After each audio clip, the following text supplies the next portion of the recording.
I need time, just a little more time. I need time. I need time, just a little more time. One more time, one more time. I need time, just a little more time. I need time. I need time, just a little more time. Next to you. Next to you. Next to you.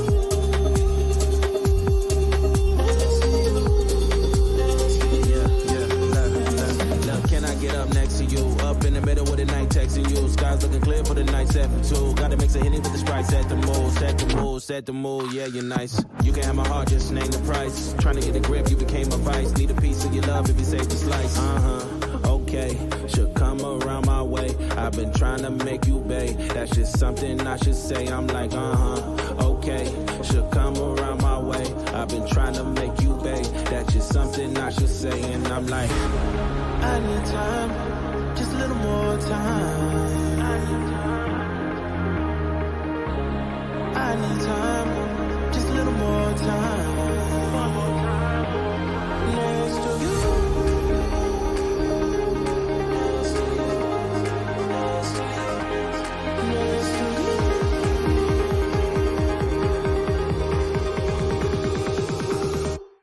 Next to you.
This is a true crime discussions channel. We speculate. This is all just speculation. Because it's true crime, it's for mature audiences only. There will be no children allowed, no exceptions. Everything on this channel falls under fair use. Please remember to like, comment, subscribe, and share. It's free.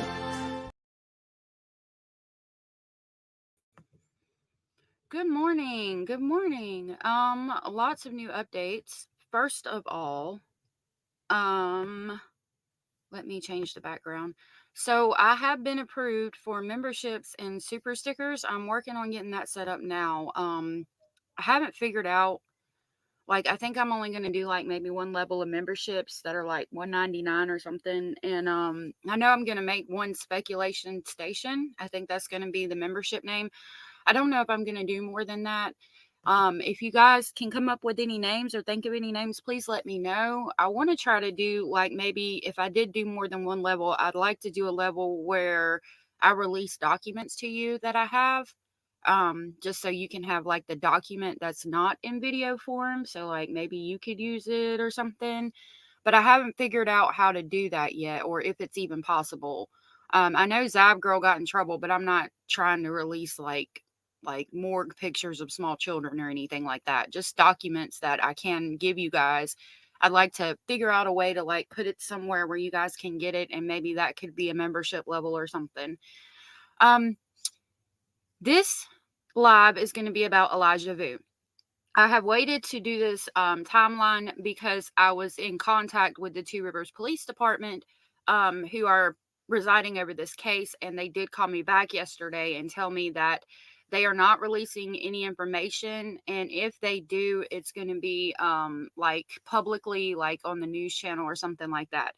So once they told me that I could not get any documents, any extra things, I decided that I would go ahead and do this live. I will also, another announcement, I will not be live tomorrow. I have to go do things in the morning. So I'm going to use that time to try to get more videos out and try to work on the membership stuff and all that and get that stuff set up. I do have an audio that I'm trying to get out to you guys. I've had it for a while, but I could never get it to load. It's of Stephen Stearns, and it takes place, I think, right after the audio that I just released last night or this morning. And it talks about him, like the police come back and ask him why he's in communication with some person, and why he keeps like why he was talking to them so much in a text message. That's all I've gotten from it. But my video player won't load it. It says the audio is not supported. So what I did last night was I recorded on StreamYard the audio, and I'm going to try to download that and put it into a video and see if I can do it that way. But I am working on getting that out for you guys. And again, with those audios, I am releasing everything I have so that I can put them in order on like a timeline order on the Madeline Soto playlist, just so you guys are aware. There's more people in here. So again, I'm going to tell you that I don't have new information on the Elija Vue case. We're just starting at the beginning and going through everything we do know. I do have court documents that show what they were charged with when they were, I think, initially arrested. That would be Katrina Bauer and Jesse Vang. And we will go over those documents that I have. So we'll go ahead and start on that. I think this will bring me into everything. So if I have something, I'm going to stop and pull that up. So this is from, it looks like Milwaukee. Oh, it's the Milwaukee Journal Sentinel. And it's a timeline of missing 3-year-old Elija Vue and the discovery of his remains that just happened. We will, let me go ahead and make this, and we'll go ahead and watch this. So this is going to be kind of starting at, well, this video is them announcing that his remains were identified. This is like the end of it. We're going to start at the beginning after this video. So we're going to watch this video where they talk about finding his remains and identifying them. And then we'll start at the beginning and go over the documents, the court documents that I have and the other things.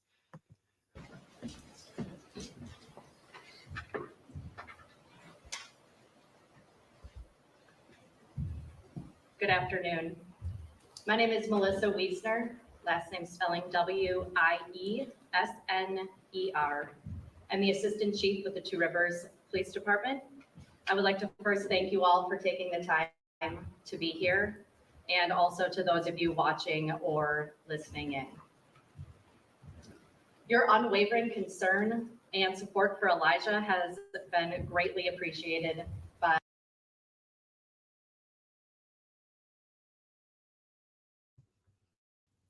Hold on, I don't know what just happened. all of us. Today, we're holding this press briefing to provide you updates in regards to the search for Elija Vue. Since the moment that we took the call on February 20th of this year for Elija Vue being missing, Elija has been our top priority and will remain our top priority. Because we are committed to open and honest communication with our community, we are holding this press briefing. Oh, sorry, guys. Chief Ben Minor of the Two Rivers Police Department will be sharing important updates with you all. Minor's last name is spelled M-E-I-N-N-E-R-T. We will not be taking any questioning during or following the press briefing because we are already sharing all of the information that we are able to provide to you at this time. There will be a packet available for you containing the information that Chief will be sharing, and I will provide that to you following the press briefing. Chief Minor.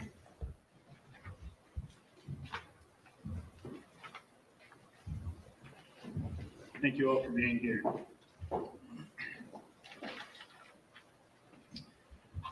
Last Saturday, Sheriff Hartwig called me immediately upon learning his deputies were responding to investigate a report of skeletal remains found by someone in the town of Two Rivers. With night falling near, the entire area was secured while a variety of resources were gathered to investigate. Ultimately, a forensic anthropologist with the Wisconsin State Crime Laboratories was able to confirm a skull and bones as human remains. On Sunday, my staff assisted Manitowoc County Sheriff's Office, Department of Justice, Division of Criminal Investigation, and the Wisconsin Crime Lab with recovery of those remains and any associated evidence. The intentions of our team were to first notify family of the discovery and then alert the public. Prior to that, however, reports went out on social media and other platforms, some of which were false and most of which had yet to be confirmed. While we do feel it's important to share information with the public, our first priority is Elija and the integrity of the investigation, as well as communication with the family. These are the facts that I can share. The remains were found on private property by a person getting his land ready for the hunting season. This land was not on Manitou Girl Scout camp property, but rather a thick wooded area with heavy underbrush, just to the north of Manitou. This location is just over 3 miles northwest of where he originally was reported missing. This area had been searched several times, as had been reported, by law enforcement searches, by private searches, by the landowner, by air, and with various search and rescue teams.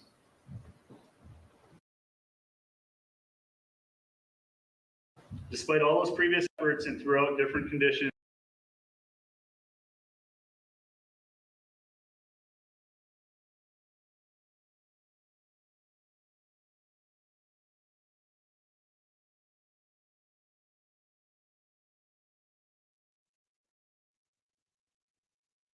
My computer is going crazy. and changing seasons, we continued searching.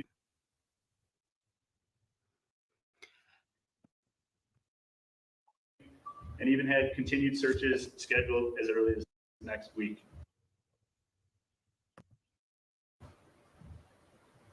The remains found by the hunter and recovered by law enforcement were taken to the Wisconsin Crime Lab for DNA testing to identify the person. It is with a heavy heart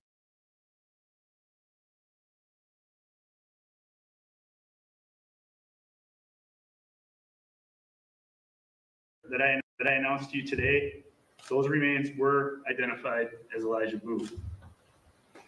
With that news and following this briefing, the Amber Alert will be canceled. As soon as Elija was identified, we notified his family. I ask that you respect them and allow them to grieve. The area where Elija was located is private property. We ask that you respect the private property owner and avoid that area. This is not the outcome that we hope for. The family's devastated, we're devastated, our community's devastated. I never met Elija, but I watched that 3-year-old boy bring out the best in this community. I can't thank the public and our businesses enough.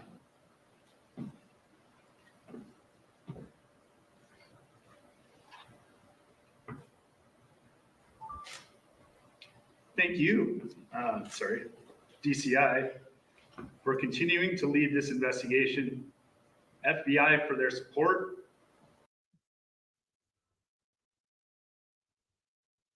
I have no idea what's going on right now. and our local, state, and federal law enforcement and fire This is departments, the Elija Vue case. as well as the numerous Whatever, what neighboring we know. agencies. I'd also like to thank all the churches, schools, all the search and rescue groups, and our residents and the family members. Thank you to all that the various city employees have done. The efforts of all of you and many others help bring conclusion to this phase of the investigation. What started out as a search for a missing boy is now a death investigation. Although we understand your desire for information, we can't share every detail, and we must maintain the integrity of the investigation. We know the family and the community has a lot of questions. This is a process that will take a great deal of time, and we'll do everything we can in this investigation to answer those questions. Going forward, we'll continue to share updates provided from DCI and the Manitowoc County DA. We will receive them, and we will continue to be your sole source of accurate information. Now that we know the location of where Elija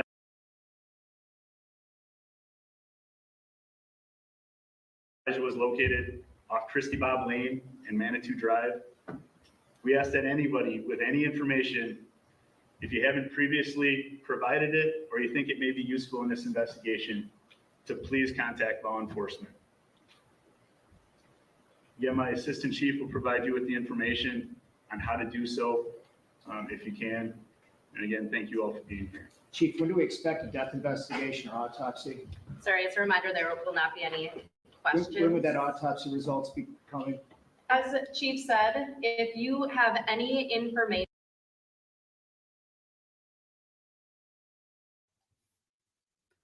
that you feel would be beneficial for this investigation, please contact Detective Lieutenant Glazer of the Two Rivers Police Department at 920-686-7200.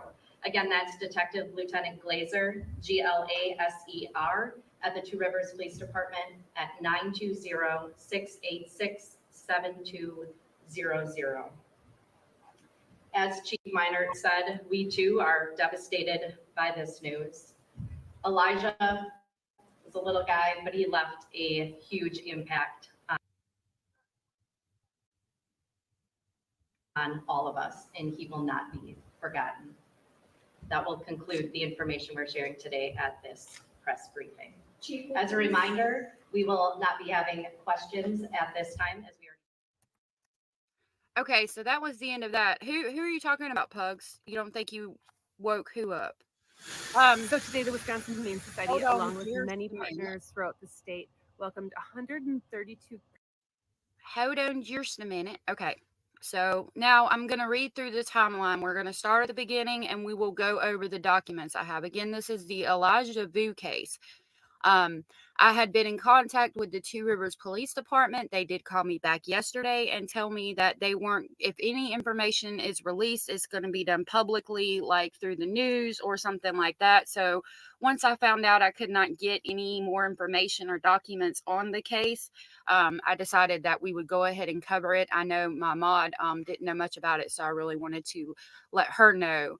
I remember when this case first happened, it was devastating. So give me just a second. Okay, so this is from the Milwaukee Journal Sentinel. And it says, in February, 3-year-old Elija Vue vanished from the home of his mother's boyfriend in Two Rivers, Wisconsin, sparking a massive community search that ended in the identification of his remains by police on Friday. This was a couple weeks ago. What began as a frantic effort to find a missing child turned into extensive searches by law enforcement and volunteers, with details slowly emerging about the boy's final days before he disappeared. The disappearance of Elija cast a shadow over the town for months, leaving residents grappling with grief and unanswered questions and dealing with a painful waiting game to find out what happened to the young boy. February 12th through 18, Elija Vue's mother drops him off with her boyfriend. Elija Vue's mother, Katrina Bauer, 31, dropped Elija off at her boyfriend Jesse Banks' home in Two Rivers, reportedly to address behavioral issues. February 20th, Elija is reported missing. The Amber Alert is issued. Bang reported Elija was missing from his apartment at the 3900 block of Mishcot Road. Bang later told police he had last seen Elija around 8 a.m. that day, when he ordered the 3-year-old to stand next to his bed and pray as punishment. 3 hours later, Bang called 911 to report Elija missing. February 23rd. On February 23rd, Elija's mother, Katrina Bauer, was charged with a party to a crime, child neglect, in Manitowoc County Circuit Court. Jesse Bang was charged with child neglect. Bauer was also charged with 2 counts of obstructing officers. Excuse me. Okay, now we're about to read the criminal complaint I have. February 26th, criminal complainant released, FBI offers reward. According to a criminal complaint later filed on February 26, details emerged that Elija was subject to severe punishment under Bang's care. During his time with Elija, Bang, 39, admitted to using harsh disciplinary methods, including making Elija stand for hours and giving him a cold shower. While I get this pulled up, while I get the court documents pulled up, I wanted to say about this case,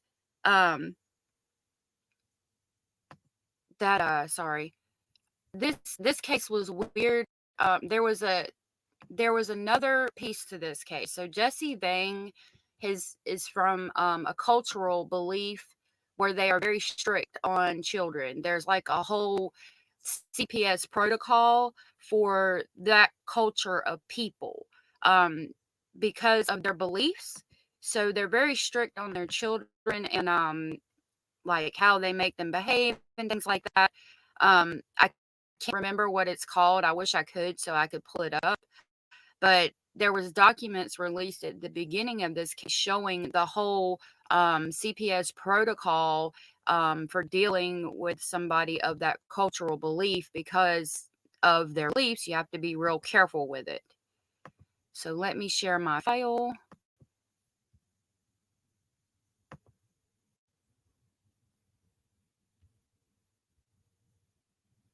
Oh, Pugs. Okay, I got you. Can I ask you what? Oh, Pugs. Sometimes they'll release information. I submit requests and things, like that's how I've gotten a lot of information from about the Madeline Soto case. And sometimes they'll tell you things or release information. So I always try, it doesn't hurt to ask questions. It's kind of my thought process on that. Once I try and I find the answer to my question, then I'll go over it. Either I'll have documents or I won't. So, and I try to get what I can. So this is the state of Wisconsin versus Jesse Bang. And this was filed March 19th by the clerk of Circuit Court in Manitowoc County. So it says count 1, chronic child chronic neglect of a child, specified harm did not occur. PTAC as a party to a crime. The above named defendant, February 1st, 2024 through February 18th, 2024, in the city of Two Rivers, Manitowoc County, Wisconsin, as a party to a crime, being a person responsible for the welfare of a child, victim child 1, through his action and reasons other than poverty, negligently of the child, and negligently failed to provide necessary care as so to seriously endanger the physical, mental, and emotional health of the child, and the natural and probable consequences of this violation would be harm under statutes. Although the harm did not actually occur, and the actor is guilty of chronic neglect, as he to wit, contrary to section and list statutes, a Class H felony, and upon conviction may be fined not more than $10,000 or imprisoned not more than 6 years or both. Probable cause. The complainant alleges he is informed by the reports of Megan Copeland, known to the complainant to be a detective with the Two Rivers Police Department, the detective Lieutenant Glasser of the Two Rivers Police Department, and the incident occurred in the city of Two Rivers, Manitowoc County. Based on the information provided, Detective Copeland and Detective Glasser, on February 20th, 2024, the Two Rivers Police Department was notified by dispatch that Jesse Vane called 911 at 10:59, reporting that he was babysitting a 3-year-old child. Vang reported that while watching the child, he fell asleep. When he woke up, the child was missing. Law enforcement responded to the Vang residence in Two Rivers, Manitowoc County, Wisconsin, in an attempt to locate the victim. Law enforcement has been unsuccessful in locating victim child 1 as of March 18th, 2024. On February 20th, Detective Copeland of the Two Rivers Police Department spoke with Vang at the residence, and Vang said he's in a relationship with Elijah's mother, Christina Bauer. Vang stated that Elijah had been staying with him recently. Vang stated that he has been trying to help Bauer correct Elijah's bad behaviors. Vang stated that he had been assisting with the care of Elijah approximately 1 month, but not continuously. Vang stated that on today's date, February 20th, 2024, he woke up with his autistic teenage son. Vang helped his son with getting on the bus at approximately 7:30 in the morning. Vang stated Elijah was still asleep after he walked his son out to the bus. Vang stated that he woke Elijah up at approximately 8 o'clock and brought him into the bedroom with him. Vang stated that he shut the door and Vang fell asleep. Vang stated he woke up at approximately 11 o'clock and found that Elijah was gone. Vang said he then called 911 to report Elijah missing. On February 20th, 2024, Detective Glasser spoke with Bauer. Bauer stated that Elijah has been in the care of Jesse Vang for approximately 1 week. Bauer resides in the Wisconsin Dells. Bauer It says Bauer resides in the Wisconsin Dells. Bauer stated she dropped off Elijah with Jesse on February 12th in Fond du Lac, Wisconsin. She intended on Elijah coming back to the Wisconsin Dells on Friday, February 23rd. On February 20th, DCI agent did speak with Christina Bauer and denied that she was in the Manitowoc County on February 16th to 17th, 2024. Detective Copeland is aware that that pursuant to search warrants, law enforcement did conduct forensic extractions of Jesse Vang and Christina Bauer's cell phones after they were consensually turned over to law enforcement. Based on the analysis of these cell phones, specifically location data obtained, that law enforcement obtained information that contradicted Christina Bauer's statements that she had not been in the Manitowoc area on February 16th through 17th, 2024. Law enforcement located messages from Vang and Bauer at approximately 6:39 p.m. hours and 6:49 p.m. on February 17th, where Vang tells Bowers that he is angry that Elijah overfilled his diaper with poop and pee. Excuse me.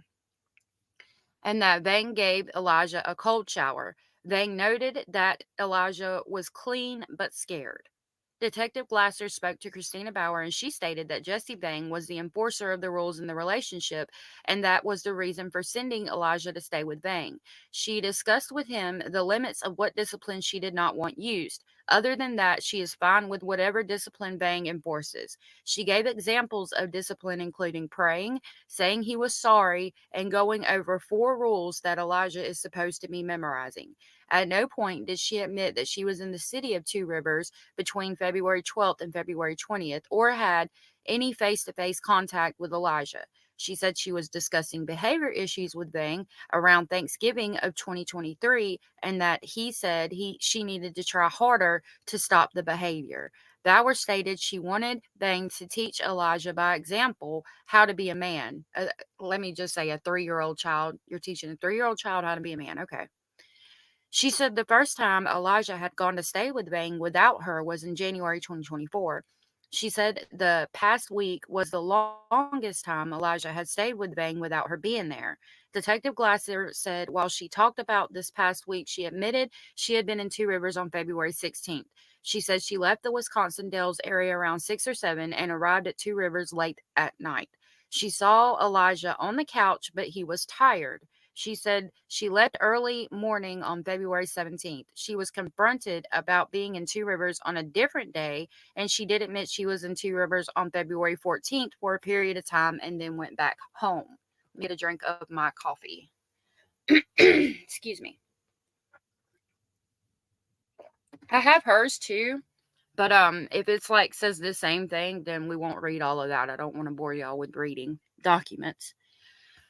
Okay, so at number 7, on February 20th, Vang consented to meeting with law enforcement at the Two Rivers Police Department and agreed to a consensual interview.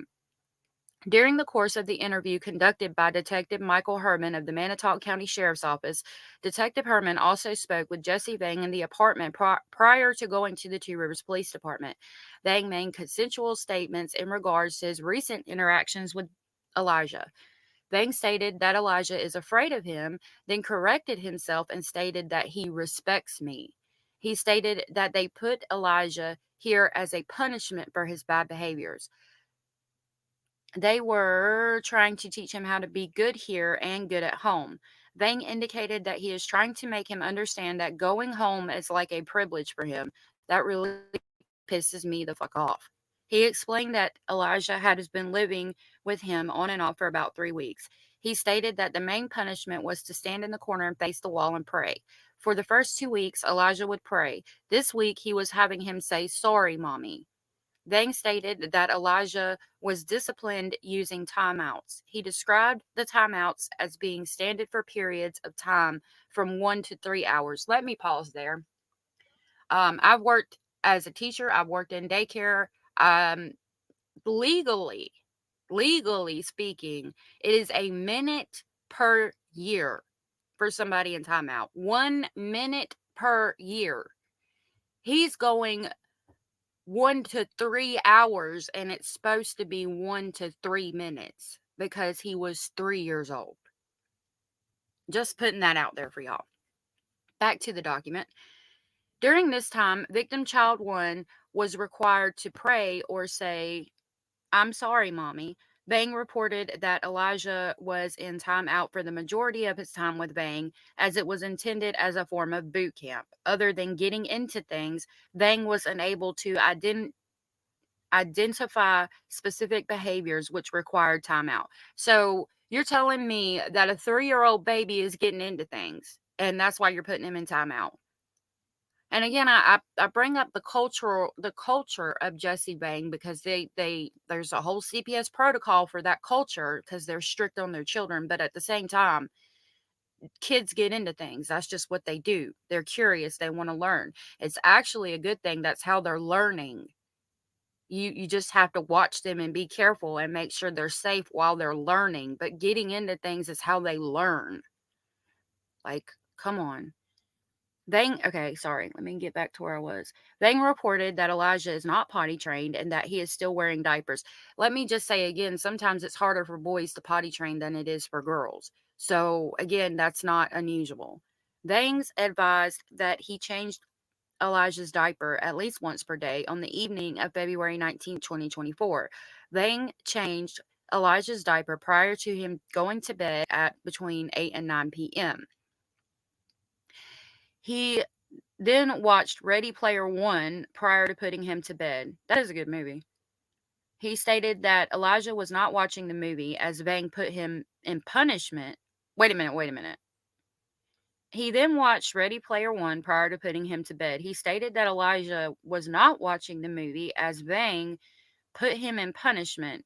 He stated that Elijah will stand in the corner or stand by the bed by me.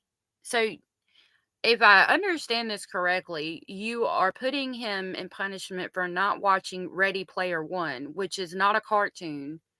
It's a kid's movie. I mean, I guess, but it's more like a teenage movie. It's not anything a 3-year-old would really be interested in.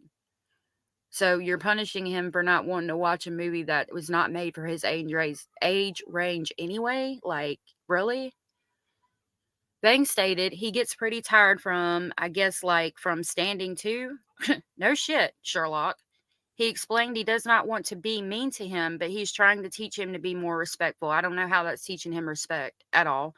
He asked about February 19, 2024, if he made Elijah stand, to which he replied, yeah, for probably like 2 to 3 hours. And you know, if he's telling the police it was 2 to 3 hours, it was way longer. Vang confirmed again that Elijah stands for 2 to 3 hours without sitting. It's hard for adults to do that. Okay. In the event that Elijah tries to sit down, Vang will say, "You want cold water?" He then indicates he's fine. It's not like his knees are shaking or about to fall over, you know. Well, for you to reference that, that tells me that at some point his knees were shaking and he was about to fall over, for you to reference that. Just saying. On the morning of February 20th, Vang woke up at approximately 7:30 to prepare his son for school. I want to know if his son was experiencing the same things, his autistic son at that. At that time, he saw Elijah sleeping on the futon sofa in the living room.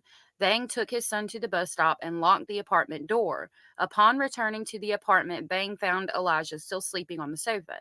He woke Elijah and they ate breakfast. He reported that Elijah ate some cereal which had frosting on one side and wheat on the other without milk.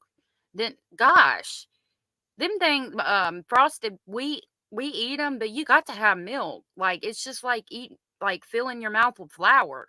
It's just dry. Ugh.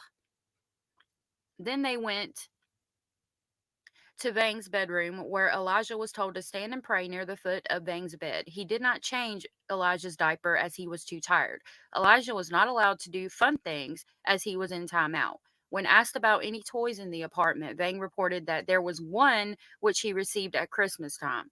This toy was similar to a toolbox. However, he was not allowed to play with it during the week of February 12th through the 20th as he was in a timeout.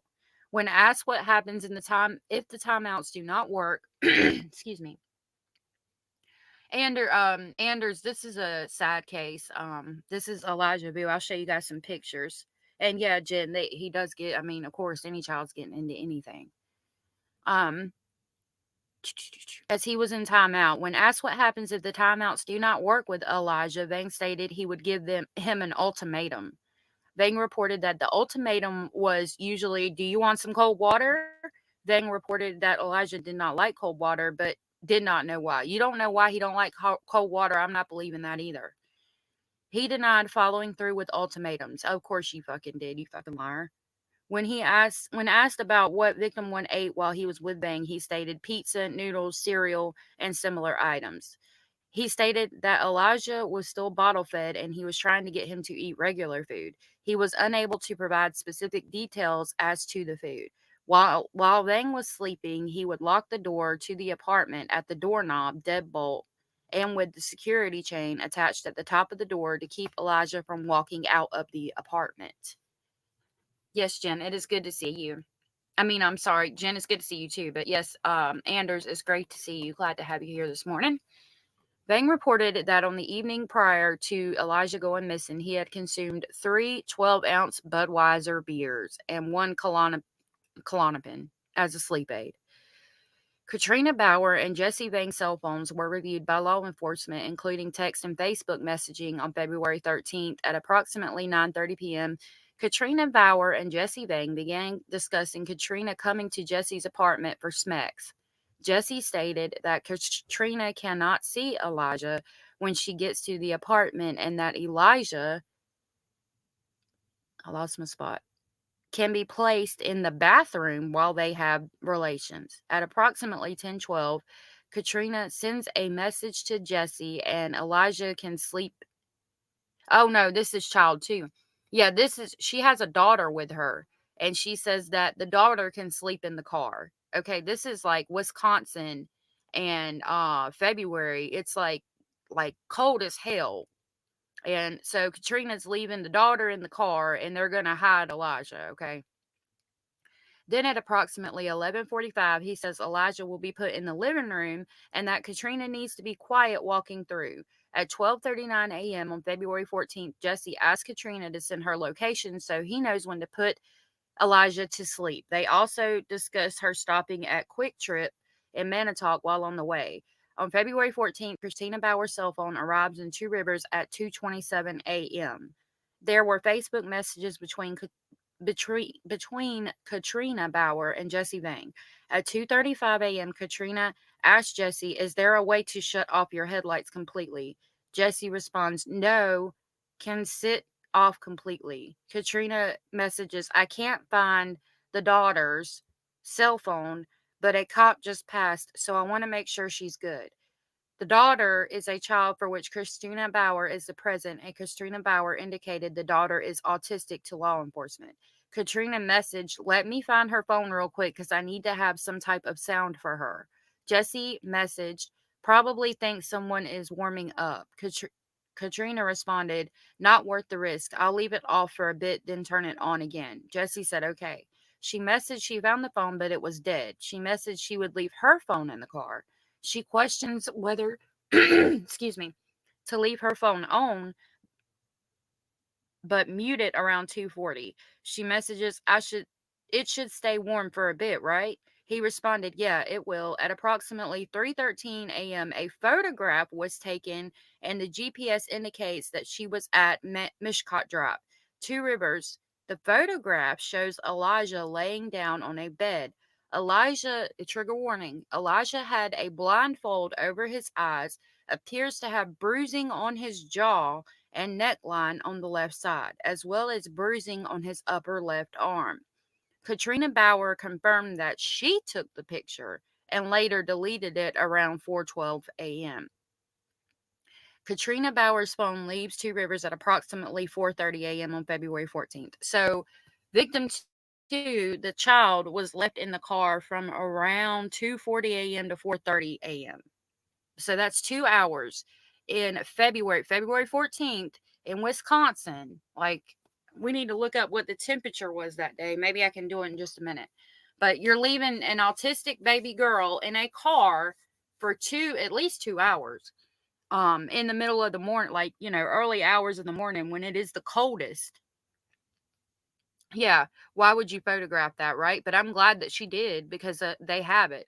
They got her son. She walks in, her son is laying on a couch or on a bed, blindfolded and bruised all over, and she just takes a picture of it and goes and fornicates with this loser. Okay. Katrina Bauer's phone leaves Two Rivers at approximately 4:30 a.m. on February 14th. According to the National Weather Service, oh, there we go, right here. According to the National Weather Service, records the low temperature for Two Rivers on February 14th was 27 degrees and the high was 36. So you left this baby in a literally freezing car for 2 hours. Good morning, Trixie. She was in a car that was sitting outside in freezing temperatures for 2 hours so you could go and fornicate with this loser who's got your son blindfolded and bruised up on the daggum bed. Like, some people just shouldn't have kids. They shouldn't be allowed to. I'm sorry. That's my opinion. Nobody else's. In a review of Facebook Messenger messages between Christina Bauer and Jesse Vang, Officers located a photograph taken on February 15th at 8:24 showing Elijah standing in the corner in a diaper only. Hands appear to be in a praying position and the diaper looks full. It appears to have been taken at Jesse Bang's apartment. Okay, Eek, that is a great question. So Elijah's father, is I think if I remember correctly, Elijah's father, who is in prison right now, and during the time that this was happening, Jesse Vang is related to him. I believe he is the cousin.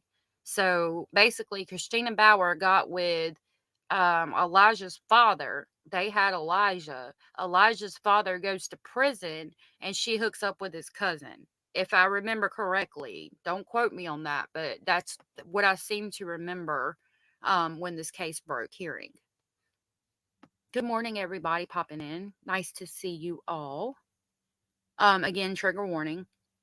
Okay. The phone records further indicate that Katrina Bauer returned to the city of Manitowoc on February 16th at 11:01 p.m. She called Jesse Bang's phone at about 11:15 and went into Quick Trip to purchase items, which was confirmed by surveillance video. At approximately 11:21, Christina Bauer texts Jesse Bang's phone on ONM. I would think it was on my way, but it's ONM. Put him to sleep. Jesse Bang responded, okay. Christina Bauer's phone arrives at Jesse Bang's apartment around midnight. At approximately 12:30 a.m. on February 17th, Christina Bauer and Jesse Bang's cell phone moved to the city of Manitowoc. At approximately 12:50, Jesse Bang went to Saucy's bar in the city of Manitowoc and went inside by himself. This was confirmed by a patron at the bar. The phones separate for about an hour. During that time, Katrina Bauer traveled to the Quick Trip in the city of Manitowoc. Officers were able to view surveillance video from the Quick Trip store. In that video, Christina Bauer can be seen sitting in the driver's seat of the vehicle. There is no child seen in the vehicle. At 1:45 a.m., Katrina is seen making purchases inside the Quick Trip store alone. At 1:55 a.m., Christina Bauer phone travels to Jesse Bang's location and they return back to Jesse Bang's apartment in Two Rivers. At approximately 5 a.m., Christina Bauer leaves Two Rivers on February 16th. The daughter was being taken care of by a person on the Wisconsin Dells area. On February 16th, Elijah was in Two Rivers, supposed to be under the care of Jesse Bang and Christina Bauer. Law enforcement has been unable to locate anyone other than Jesse Bang or Christina Bauer who cared for the child on February 16th and 17th. So they're basically saying that Christina came, picked up Jesse. Jesse went to the bar. She was seen at the Quick Trip. There's no child in the car, and they're supposed to have Elijah with him. So where is Elijah while y'all are out at the bar and all of these things for 5 hours? I think it started at 12:30. Yep. Started at 12:30 a.m. and then they got back to the apartment around 5 a.m. So for 5 hours, Elijah's alone in an apartment where there's, cleaning chemicals, all kinds of dangers for a 3-year-old child to get into. Okay. On February 18th at approximately 2024, at approximately 4:36, Jesse Bang messages Christina Bauer and says, I told you, trust me. Okay, I can pull this up. Hold on, I'll pull this. I've got this text message exchange for us to look at. Let me share it. Jesse Bang says, I told you, trust me. I'm going to make sure he hates me and being here. And this piece of work right here says, don't want him to hate you, just fear you. Jesse says, it's okay. Someone had to be the bad person. And Katrina says, I know, but either way, he can fear you and respect you. Jesse Bang says, he did fear me, but he didn't respect me. Now I'm making him respect me. I wonder how much respect you're getting in that prison for what you did. Inquiring minds like to know. I'm going to finish reading this, and I think that's about it for this. We will look at something else, and then I will pull up her thing, and we'll see if it's different. Don't want him to hate you, just fear you. Jesse responds, it's okay. Someone had to be the bad person. We just read that. The information provided by Agent Lofty is believed because they have provided true and reliable information. And it just tells information about filing the report. Department of Transportation known to complainant to be reliable as the records maintained by circuit courts and or government agencies who have provided true and reliable information in the past that the defendant has been convicted of the following offenses and crimes which remain a record and unrevised. So on October 2020 October 24th, 2002, he damaged property. On 7/3/2002, he fled an office. On 7/3/2002, battery by prisoner. Okay, so he was in prison and got in a fight, I'm assuming. On October 3rd, 2002, child abuse, intentionally causing harm. On January 21st, 2005, he got manufacturing and delivering cocaine. I think that's July 23rd, 2004, possession of cocaine. April 17th, 2006, possession of cocaine. March 26th, 2007, resist or obstruct an officer. October 19th, 2009, flee, bail, or jump of a habitual misdemeanor. I'm assuming he got hit with the bitch for misdemeanors, because if it was felons, yeah, he'd be in prison. So he's a habitual misdemeanor, and he fled, bail, or jumped bond. And February 23rd, 2007, DC 07CM. I don't know what that one is. Okay. So that's the information on that. Let me pull back up this article. We will I do have the hearing, so we will watch that where they are read their they go over the charges that we just read. So back to this. During his time with Elijah, Bang 39 admitted to using harsh disciplinary methods, including making Elijah stand for hours and giving him a cold shower. Bauer initially denied being in the area, but cell phone data showed that she was in Two Rivers and not in the Wisconsin Dells, as she had initially said. Bauer later admitted to police that she had visited Bang and her son. The investigation revealed abusive behavior and neglect, leading to suspicions of foul play. Cell phone data and text exchange further implicated both Bang and Bauer, indicating they were attempting to discipline the child through fear. The FBI offered a $15,000 reward for information that leads to Elijah or the arrest and conviction of anyone involved in his disappearance. March 5, a vehicle of interest is identified by police and the search continues. In March, large-scale search continues, checking neighborhoods, rivers, shores, landfills, Bauer's home in the Wisconsin Dells, as well as analyzing video data using canine teams and aerial drone footage. Despite the search efforts across... Hold on. Sorry, I didn't know you couldn't see. Oh, you can see. Okay, it was showing me that it wasn't up. Okay, sorry. Using canine teams and aerial drone footage, despite the search efforts across Two Rivers and Wisconsin Dells, no major breakthrough occurs. On March 5th, police identify a vehicle of interest looking for footage of a beige 1997 four-door Nissan Altima. Yeah, I think this shows the picture of the car. Yep, that's the car. That's the vehicle of interest right there. Let me go back to this. Okay, March 7th, Bauer faced additional charges as her felony child neglect charge was changed to felony chronic neglect of a child and a second degree. Let me see if you can see this. Yep.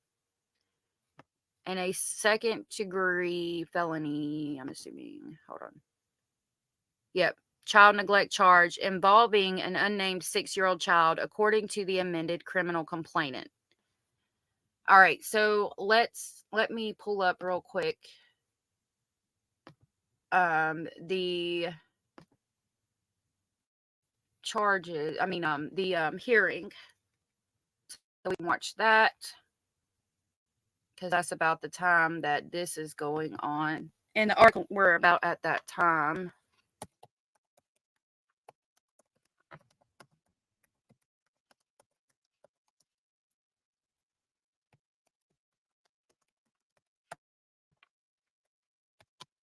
Okay, I'm trying to pull that up real quick. Let me check the StreamYard.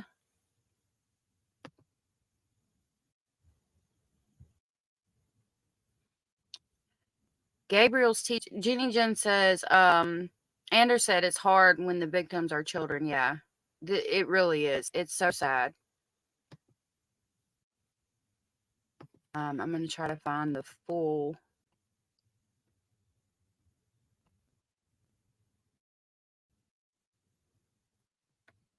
Okay, hold on.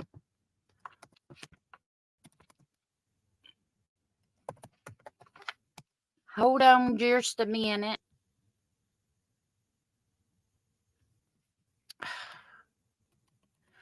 I want the full video. Okay, I've got a 20-minute one, so we'll watch that one. Let me get it pulled up for you guys. Hold on just a minute. Hold on just a minute.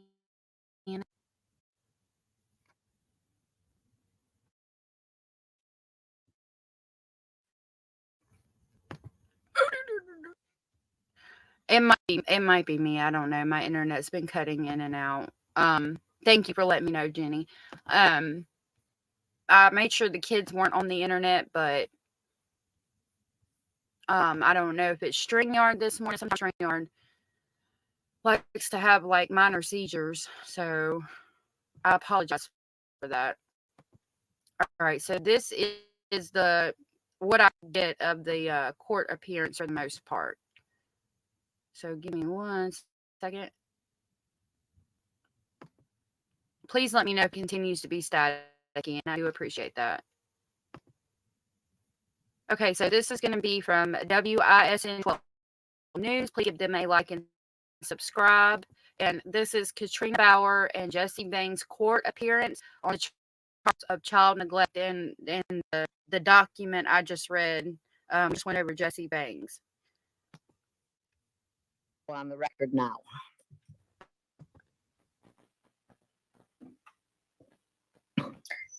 These are the bond hearings for Friday, February 23rd. Again, I'll note that we have quite an interested group of persons regarding some of our hearings today. If additional people do sign in and are in the waiting room, I'll let them in. They may miss what we need, what they want to see, but that's the best way I can accommodate everyone. Anyone who arrives late will not have heard that. I would prefer them to be watching via the live stream. So I'll have to let them in. All right, we will have a couple of in-person return on warrants. We're going to take care of the two individuals that everyone is interested in first, simply because then we can let the cameras and media folks leave. So our first individual is Katrina Bauer. Ms. Bauer is referred for party to a crime neglecting a child. There is a probable cause statement. At this point, this is referred for charges. It is not yet a complaint. And it is just that charge. I don't know what the public is expecting to happen today, but I'm just wanting to set everyone up that this is probably going to be disappointing to what you think. This is the charge. This is what we're dealing with. All right, Attorney Larson. Ms. Bauer's address is 920 Race Street, apartment 203, Wisconsin Dells 53965. She does not currently have a telephone number. Her date of birth is 12/9/92. She is currently receiving SSDI and therefore is not employed. She has a history of making court dates except for 2 occasions. In 2017, she had a bench warrant issued, but 2 days later it was withdrawn without a hearing. Then she had another missed court in a CT matter and that was restored to a signature bond within a week. All right, thank you. We'll hear from the DA, and then my understanding is there are some victims that wish to speak. They do have a right to speak on the subject of bail only today. And then I will give Attorney Larson the last word. So her mom is going to speak in a minute, but you can see Katrina Bauer is this person right here. That is Elijah's mother. Before I make a decision. Attorney LaBrie. Commissioner, the state is asking for $15,000 cash bail. We're asking for no contact with the co-defendant, Jesse Vang. We're also asking for no contact with any children under the age of 18. Judge Dietz has already found probable cause. That was done yesterday with an affidavit submitted to the judge. So probable cause has been established by a circuit court judge. The state feels that the cash bond is warranted based upon the facts that are listed in the affidavit before Your Honor, as well as the fact that she intentionally sent that child for disciplinary reasons for more than a week to the residence. She was aware of the tactics used and the lack of care provided. This was an intentional thing by her. And on at least 2 occasions during interviews, she has provided false information on her whereabouts during the past week. So there is a concern of providing false information to officers. So they're basically saying, bitch, you done fucked up. Just stop trying. Nope, not going to happen. There is additional charges of obstructing that will be coming. She does not reside in Manitowoc County. She does have, as Attorney Larson referenced, some prior matters. She has 17 CT 752 out of Outagamie County, where I counted 4 missed court appearances. February 1st, 2018, where a bench warrant was authorized. That was returned on warrant February 9th, May 16th. So that right there, 4 missed court appearances, that right there just sealed your fate. You're not getting out on bond. You done missed court 4 separate times. Maybe once, maybe even twice. It's getting not very likely if you've missed 3 that you would be able to get out on bond, but you done missed 4. Nah, they ain't letting you out on bond. You need to go on ahead and change out and park it. 16th, 2018, bench warrant was issued. Return on warrant was May 23rd. On August 14th, 2018. This is old, so we know she didn't get out on bond, but I'm just telling you what I'm thinking, hearing it as if we didn't already know. Failed to appear for the plea hearing. Bench warrant authorized. Return on warrant October 19th. November 6th, 2018. Failed to appear. Bench warrant returned on November 15th. Then in 17 CT 236 out of Outagamie County, there was a missed court on June 21st. The return on warrant was June 23rd. She also had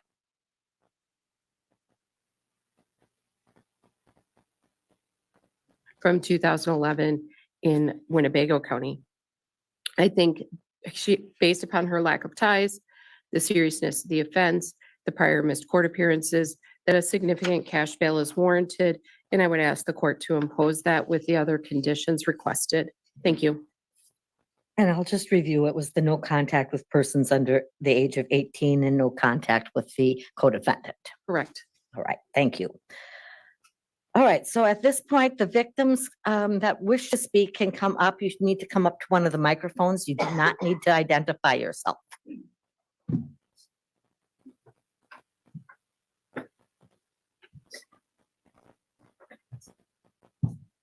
Okay. I'm not sure who My this is. family and Is your I mom? are requesting a no cash bail. Yeah. They are the last 2. That's her mother. Her mother is speaking at her bail, and listen to what her mother says. To have seen our baby Elijah, and at this moment are the prime suspects. So until we find the truth as to the whereabouts of Elijah, we like to make sure that these 2 are readily available for questioning. And in the case where bail is given and made, we ask that the person on bail have no contact with anyone under the age of 18 years old and the families of the victim. Oh, it's not her mom. I'm sorry. It's That is all I have. I know her Thank you. mom speaks. Someone else? Or no? Okay, thank you, Okay. Pugs. So that was All Linda right, V. that's the only victim that, That was Linda V. Linda Vue talking. Okay, thank you so much, Pugs. I thought it was her. I know her mom speaks, and I thought that's who it was. So that's gonna be somebody from the father's side of Elijah. wishes to speak, Attorney Larson. Commissioner, I would just indicate that Ms. Bauer does not have any cash to post. She does receive SSDI. She does qualify for an attorney through our office, and she has no significant assets. I understand that she lives in Wisconsin Dells, but she does reside in the state, and she will appear at all future court dates. We ask that the court take those factors into consideration.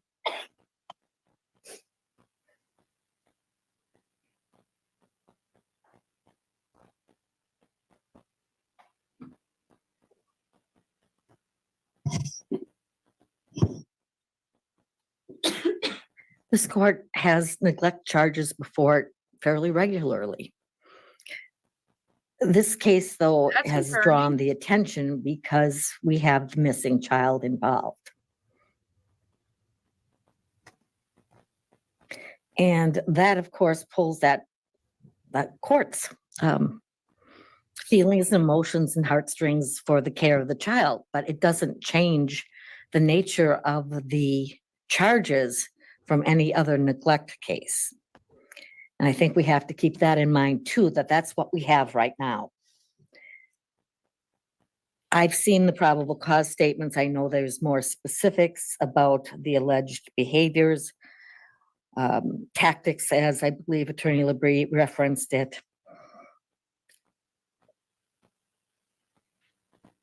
I suspect that as charging decisions are made, there could be other charges added.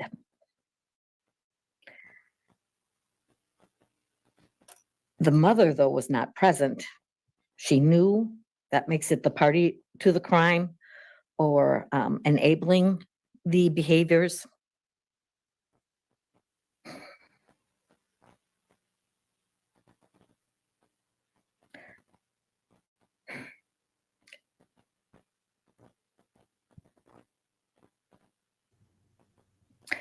I think The she. lack of immediate ties to the community are something I can consider. The likelihood that there would be additional misses. While the family is saying low cash bail, they want the individuals to be available. If they're in the I think she's even having trouble with it too. jail, potentially they are available. Now, the other consideration besides the alleged crimes, I'm to also consider the ability of a person to abide by the conditions, which means are they able to post? And it would not appear that Ms. Bauer on her own is able to do so. I do not know if she has resources as she reaches out to her extended family that would be able to assist her in posting bond. I thank Attorney Labrie for mentioning that Judge Dietz had already taken care of signing the probable cause statements. There's no doubt that the information does meet that standard. I am going to set cash bail.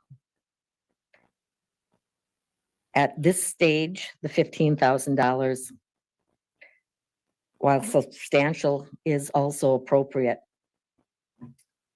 I'll set that amount with the two conditions: no contact with any persons under the age of 18, no contact with the co-defendant, Jesse Bang. And everyone knows the name, so I'm just going to use it. I don't think there's any point, and we don't usually protect the co-defendant. We've been putting the names in the documents. Now, the next hearing will, of course, be on Monday, following usual practices. I don't know where we'll be on Monday, but for court, that will be in branch.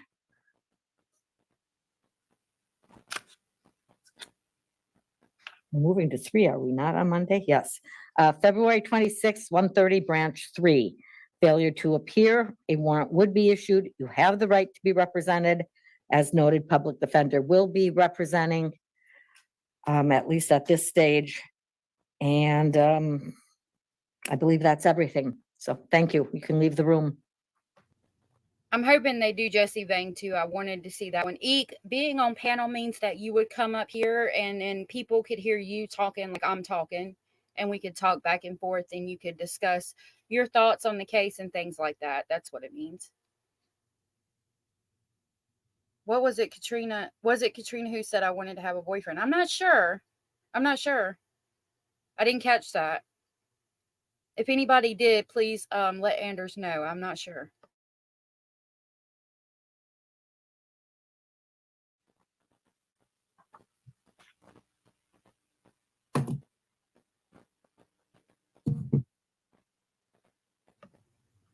So Katrina's gone now, and I think they're going to bring in Jesse.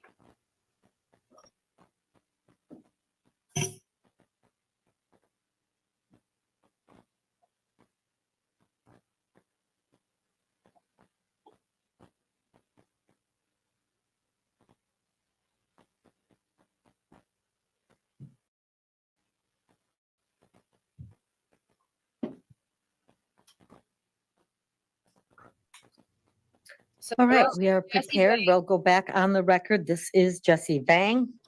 This is who had him and who was giving him the punishments. Mr. Vang is referred for child Here. neglect. There is a probable cause statement.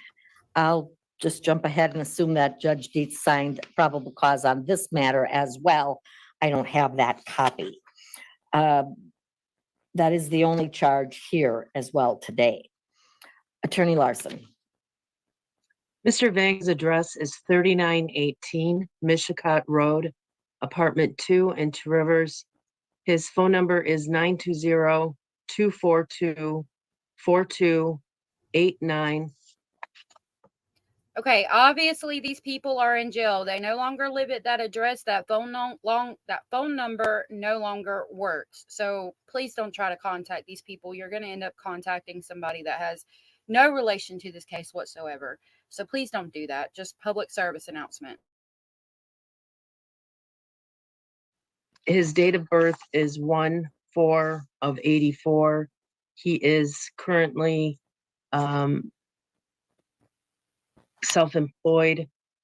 I looked at CCAP over the past 10 years. There was a 2012 case. There were no misses. It also appears that he's on a federal detainer or federal supervision.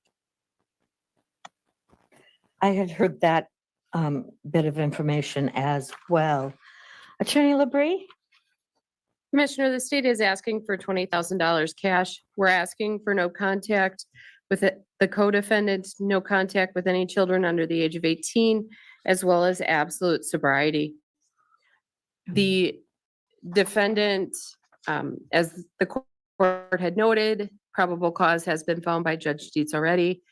He was the actor that was here in the community, dealing with the victim and utilizing. Why do we got this guy here that's just like painting and cleaning? Like we're watching it. I mean, is that like, so we have something to watch while they're going over this? I mean, what the crap is this about? Inquiring minds would like to know. The discipline and the tactics, as well as the lack of care. I think there is sufficient probable cause that has also been confirmed by the judge in the affidavits that have been submitted. I am concerned about his appearance in court. He has recently been convicted in 2017 in federal court of conspiracy to distribute methamphetamine. He was incarcerated for approximately 6 years as a result of that and was on supervision when this occurred.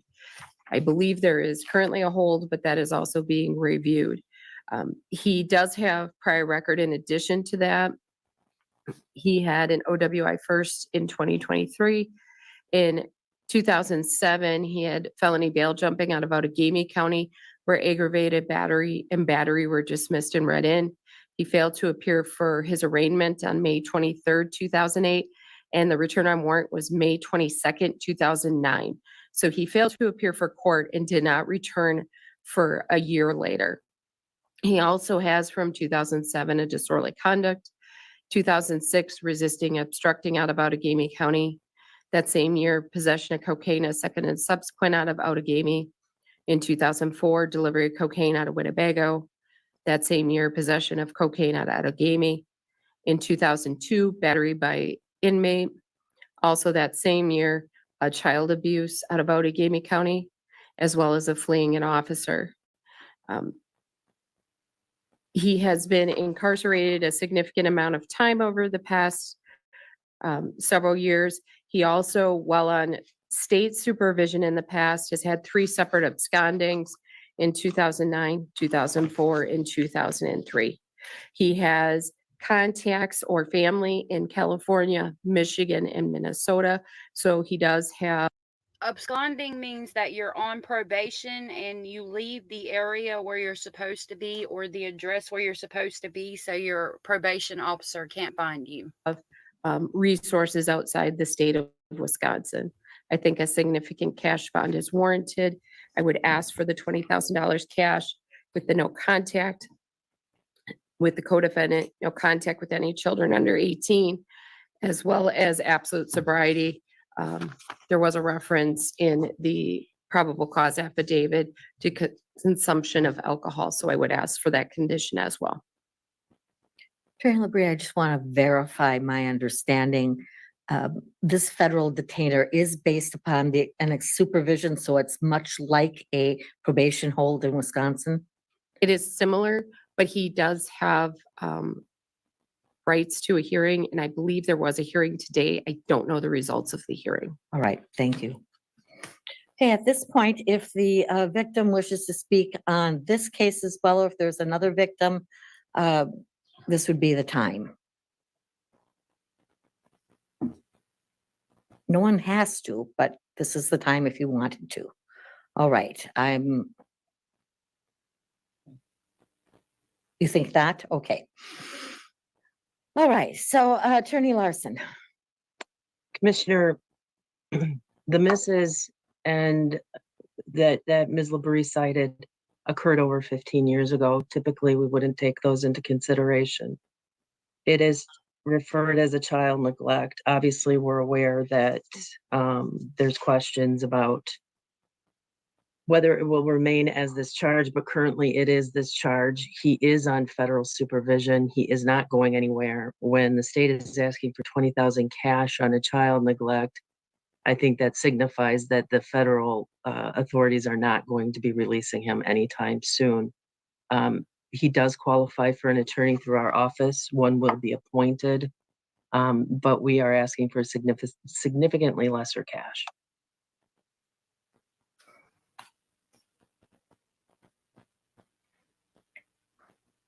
Well, in one way, I've already set the $15,000 on the other individual. So we have a precedent for today's purposes.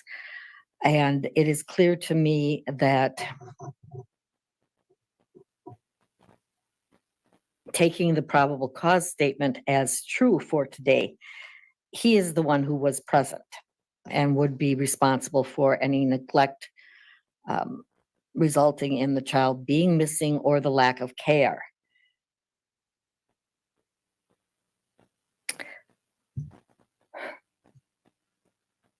That being the case, we'll set the $20,000. He also has a greater ability to flee and not appear.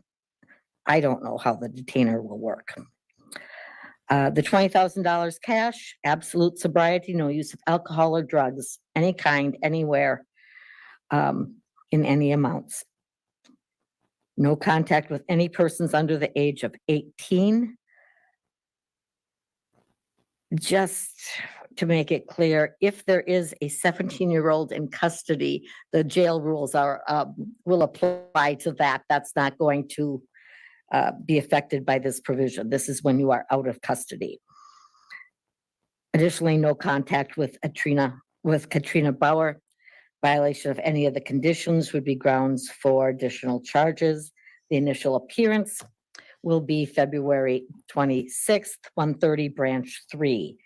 Failure to appear a warrant would be issued, and you do have the right to be represented by a lawyer. With that, you may leave the room. Now, that is the end of these two cases. I am going to allow the victims, everyone stay seated. The victims may leave the room with the victim coordinators first.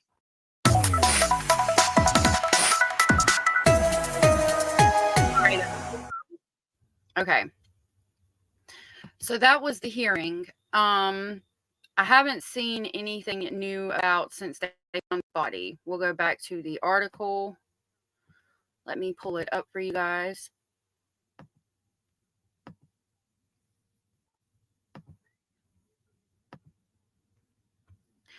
Okay, so on March 18th, Elijah's blanket was found. Thank you for letting me close that finally. So local law enforcement also reported it found Elijah's red and white plaid blanket roughly 3.7 miles from the apartment building where he was reportedly last seen. On March 21st, Vang receives additional charges. Jesse Vang faced an amended chronic child neglect charge in the case related to Elijah's disappearance in Two Rivers. Excuse me.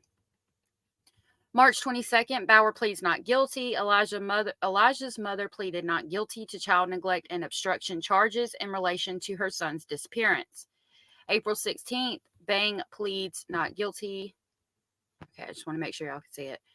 Jesse Vang pleaded not guilty to child neglect charges stemming from 3-year-old Elija Vue's disappearance. On August 25th, the community celebrated Elijah's 4th birthday. Oh, that's so sad. As the search continued, Elijah's 4th birthday was celebrated at a community event in Appleton. Two Rivers Police shared the event on its Facebook page, saying it wanted to assure everyone that this is a legitimate event for Elija. On September 7th, human remains were found by a deer hunter. A significant turn occurs in early September when a deer hunter discovers skeletal remains in a remote wooded area about 3 miles from Vang's home. The hunter was getting his property ready for the hunting season when he discovered the remains and called local law enforcement. Initially, authorities did not confirm whether the remains belonged to Elija, but forensic testing was expedited. On September 13th, Two Rivers Police identified remains as Elija Vue. DNA testing by the State Crime Lab confirmed that the remains found by the deer hunter belonged to Elija Vue. Authorities announced that the Amber Alert was canceled and the case has shifted from a missing person investigation to a death investigation. Vang and Bauer remained in custody on charges of child neglect, although no charges have been filed yet in relation to Elijah's death. Vang is due in court for a status conference on September 27th. Bauer's next court date is a status conference on October 22nd. And then I'm going to pull up real quick where there was some news footage released on that. We did watch the press conference, but specifically what I want to pull up is where the neighbor, it's like where he was found is like right across the street from Katrina Bauer's family. So let me get this pulled up real quick. Hold on just a minute.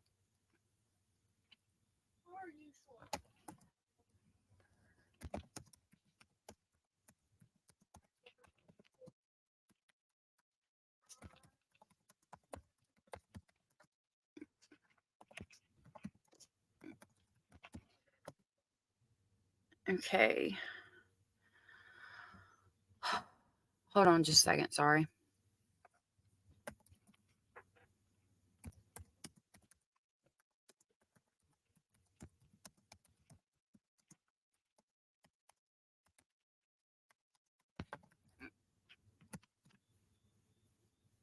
Yep. Here it is. Let me get it pulled up for you guys. There is a video. I'm just going to show you guys the video real quick. Yeah, it was really sad to hear that his blankie was found. Poor baby.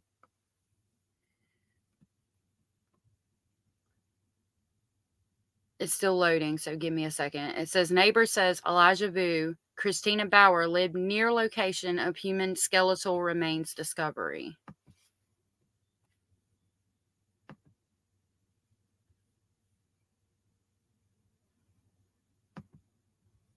I'm waiting for it to load.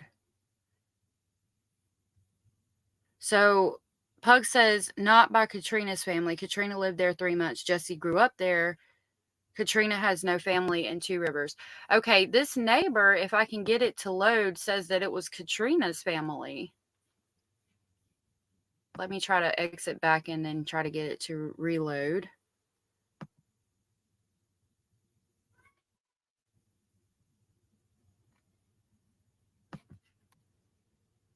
Okay, it seems to be loading now. I'm going to try to pull up the video. Oh, you guys got it. Okay. I'm going to try to pull up the video that I'm referring to.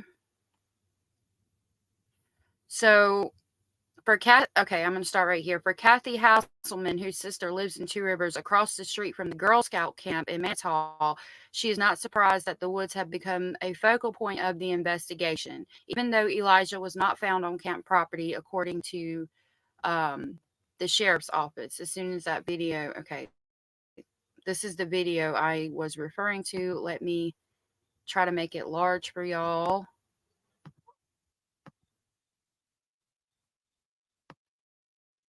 Okay, and we'll watch this real quick. Hopefully it'll load. Joining us, I'm Tom Zaleski. And I'm Michelle McCormack. We begin tonight with the latest on the skeletal remains found in Two Rivers over the weekend. Many people waiting to see if those remains are in fact Elija Vue. Local 5's Timothy Leteau is live with us now with an update. Timothy? Yeah, Tom and Michelle, a neighbor tells me that Elija Vue and his mother, Katrina Bauer, used to live across the street from Girl Scout Camp Manitou, and now it's not a surprise to her that law enforcement are now zeroing in on these woods. Now, up until a few hours ago, there was heavy law enforcement presence at Camp Manitou and at the rock quarry just up the road. It has been a hectic 48 hours for law enforcement after they were contacted Saturday evening by a hunter that found human skeletal remains on private property, according to the Manitowoc County Sheriff's Office. The Sheriff's Office acknowledged that then 3-year-old Elija Vue went missing near here back in February, just over 3 miles away, but cannot confirm at this time if the remains are connected to the case. A neighbor tells me that Katrina Bauer and her 2 kids lived across the road from Girl Scout Camp Manitou about 2 years ago. Now that these woods have become a focal point for law enforcement, she isn't surprised. It doesn't really surprise me because she used to live here with her daughter and her son. That was before my sister bought it. She lived with a family, the Hmong family.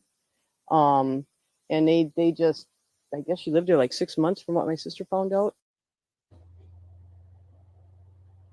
And the Manitowoc County Sheriff's Office is now the lead agency in the human remains investigation. They're not sure when the next update will be. We'll let you know when we know. For now, live in Two Rivers, Timothy Leteau, Local 5 News. Okay, so I might have taken it wrong. Maybe it was Jesse Bang's family. I took it as it was her family and that lived there and she was staying with them. But I could be wrong on that. That was just kind of like me speculating, I suppose. Like, you know, that's what I took from what the woman said. But playing it back now, I could see how she could mean Jesse Bang's family because we don't know. That's about all I have on that. I think I'll look for one more thing real quick, but I don't really want to keep you waiting. Hold on a minute.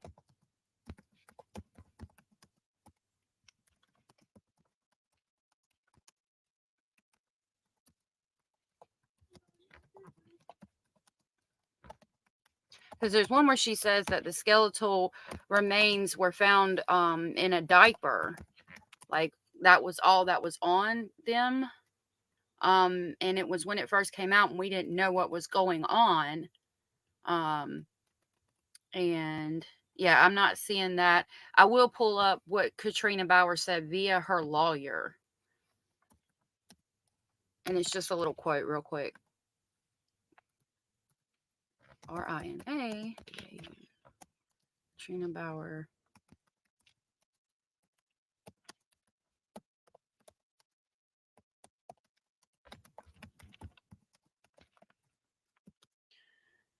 Okay.